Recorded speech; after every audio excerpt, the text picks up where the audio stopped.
രാജ്യത്തെ 10 വേദികളിലായാണ് ഇക്കുറി ലോകകപ്പ് നടക്കുന്നത്.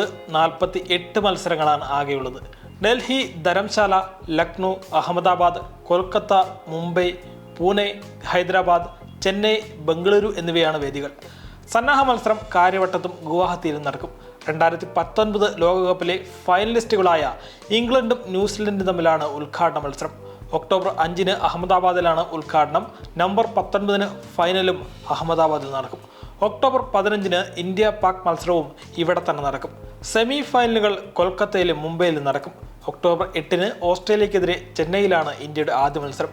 11-ന് ഡൽഹിയിൽ അഫ്ഗാനിസ്ഥാനെതിരെയും 19-ന് ബംഗ്ലാദേശ്, 22-ന് ന്യൂസിലൻഡ്, 29-ന് ഇംഗ്ലണ്ട് എന്നിവർക്കെതിരെയും ഇന്ത്യ കളിക്കും. കാര്യവട്ടം ഗ്രീൻഫീൽഡ് സ്റ്റേഡിയത്തെ നേരത്തെ വേദിയായി പരിഗണിച്ചിരുന്നെങ്കിലും ഒഴിവാക്കി. എങ്കിലും സന്നാഹ മത്സരങ്ങൾക്കുള്ള വേദിയായി തിരുവനന്തപുരത്തെയും ഗുവാഹത്തിയെയും തിരഞ്ഞെടുത്തു. ഇന്ത്യ ഒറ്റയ്ക്ക് ഏകദിന ലോകകപ്പിന് ആതിഥേയത്വം വഹിക്കുന്നത് ആദ്യമാണ്. നേരത്തെ 3 വട്ടം ഇന്ത്യയിൽ ടൂർണമെന്റ് നടന്നിട്ടുണ്ട്. 1987, 96, 2011 വർഷങ്ങളിലാണ് മുൻപ് ഇന്ത്യയിൽ ലോകകപ്പ് നടന്നത്.